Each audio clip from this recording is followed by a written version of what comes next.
বিসমিল্লাহির রহমানির রহিম। জাতীয়তাবাদী যুবদল কেন্দ্রীয় কমিটি কর্তৃক আয়োজিত আজকের এই মিলাদ মাহফিলের উপস্থিত নেতৃবৃন্দ, ভাই যুবদল এবং বিভিন্ন অঙ্গ সংগঠনের সহকর্মীগণ, সাংবাদিক বন্ধুগণ, আসসালামু আলাইকুম রহমতুল্লাহ।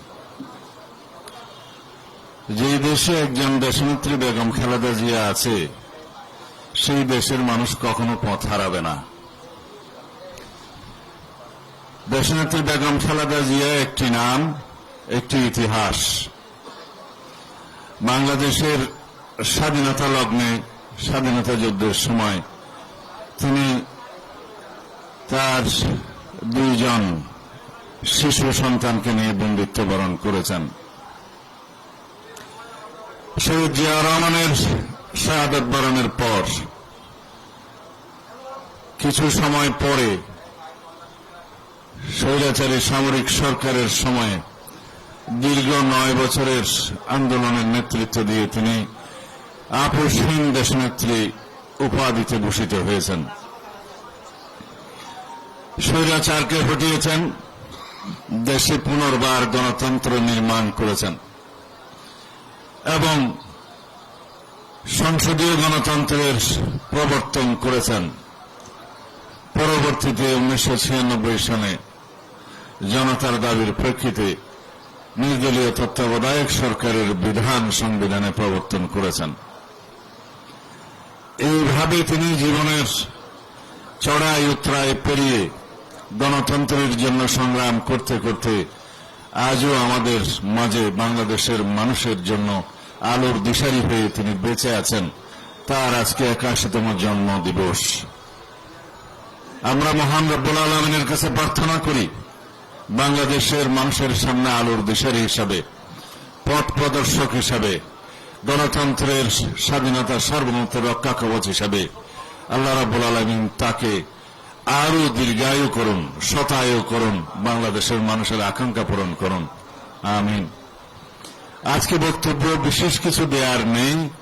আমরা দেশনেত্রী বেগম খালেদা জিয়ার জন্ম দিবস উপলক্ষে সারা বাংলাদেশের মানুষের মতোই সবাই আমরা অত্যন্ত আনন্দিত, উচ্ছ্বসিত এবং রব্বুল আলামিনের দরবারে তার সুস্বাস্থ্য, দীর্ঘজীবন এবং উত্তরোত্তর মঙ্গল কামনা করে আমরা আজকে মিলাদ পরিচালনা করব, প্রার্থনা করব।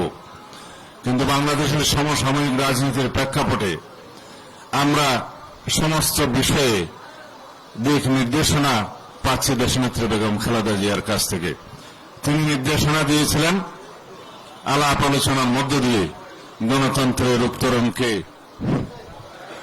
আলাপ আলোচনার মধ্য দিয়ে ঐক্যমতের ভিত্তিতে গণতন্ত্রের উত্তরণের পথকে সহজতর করতে হবে। তার সেই নির্দেশনা মোতাবেক আমরা সরকারের সাথে আলোচনা করেছি অনেকবার। সমস্ত গণতান্ত্রিক শক্তিসমূহের সাথে আমরা আলোচনায় রত। আমরা জাতীয় ঐক্যমত্য প্রতিষ্ঠার মধ্য দিয়ে একটি সুষ্ঠু, সুন্দর, শান্তিপূর্ণ নির্বাচন অনুষ্ঠানের জন্য অপেক্ষমান। সারা জাতীয় অপেক্ষমান। আমরা সেই গণতন্ত্রের জন্য অপেক্ষমান যে গণতন্ত্রের জন্য আমাদের সন্তানরা শহীদ হয়েছেন, রক্ত দিয়েছেন, বঙ্গুত্ব বরণ করেছেন, অন্ধত্ব বরণ করেছেন। আমরা অবিরাম 16-17 বছরের গণতান্ত্রিক সংগ্রাম করেছি। সেই গণতন্ত্রের জন্য আমরা অপেক্ষমান। এই গণতন্ত্রকে যদি আমরা বিনির্মাণ করতে চাই, অত্যন্ত শক্তিশালী হিসাবে একটি গণতান্ত্রিক রাষ্ট্র নির্মাণ করতে চাই সাম্যের ভিত্তিতে, তাহলে এই গণতন্ত্রের জন্য আমাদেরকে জাতীয় ঐক্য বজায় রাখতে হবে। ফ্যাসিবাদ বিরোধী যে জাতীয় ঐক্য প্রতিষ্ঠিত হয়েছে, সেই জাতীয় ঐক্যকে শক্তিতে পরিণত করতে হবে। আজকে যারা গণতন্ত্রের বিরুদ্ধে বিভিন্ন রকমের বক্তব্যের মধ্য দিয়ে নির্বাচনের বিষয়ে শঙ্কা প্রকাশ করছে, তারা গণতন্ত্রের পক্ষের শক্তি নয়, তারা বাংলাদেশের মানুষের পক্ষের শক্তি নয়। তারা হয়তো কোনো না কোনো কারণে নিজের কথাগুলো ইনিয়ে বিনিয়ে বলছেন যাতে করে নির্বাচনকে বিলম্বিত করা যায় অথবা বানচাল করা যায় অথবা নির্বাচন অনুষ্ঠান না হোক সেটা চায়। কিন্তু বাংলাদেশের মানুষ ঐক্যবদ্ধ।